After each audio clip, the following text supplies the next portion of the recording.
Faly miarabadika rehetra indray. Resaka kely mombana telefona finday. Simba ny telefonako tamin'ny avako omaly Asus Zenfone 5.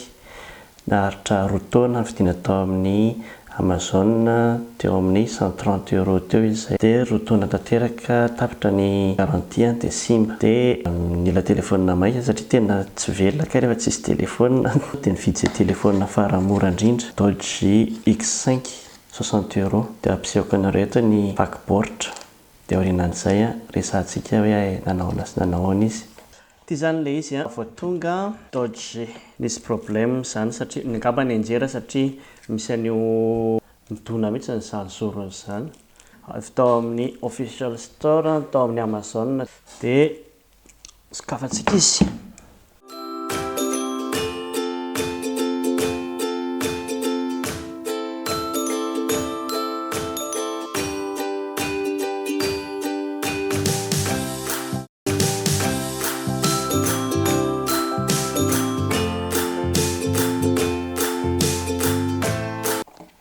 X5 qui veut dire 5 pouces.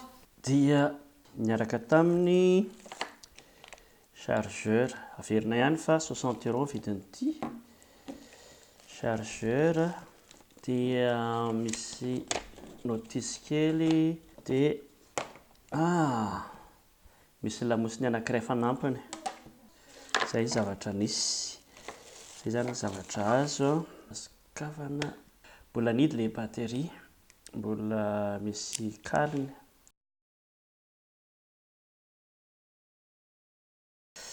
Dia misy double puce, dia misy micro SD mahazaka hatramin'ny 32 Go tirany tokony izy.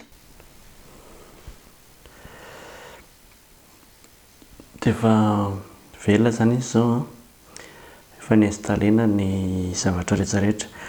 Ny tsikaritro voalohany dia ny fakan-tsariny 8 mégapixels ny aviato zany kely tsy dia tsara. Raha vao maizimaizina izy dia efa ratsy ny sary, ohatran'ny matsatso be zany ilay izy.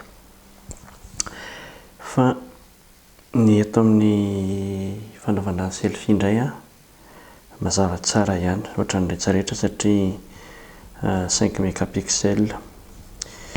Dia ny écran koa plastika be. Ny ato aoriana moa izany efa plastika rahateo fa misy an'ity fotsiny. Ny Android 6. Dia dikan'izay misy capture d'écran vidéo. Ny Facebook napetrako anatiny Facebook Lite. Mandeha tsara ihany izany izy. Zay 60 €. Dia rahantsika hoe ahoana ny fahatsarany'ity rehefa fahatezan'ity. Izany mba haritra ihany. Fa dia ampiasaina aloha izy izany. Atao amin'izay faran'izay maivana no mampiasa anazy.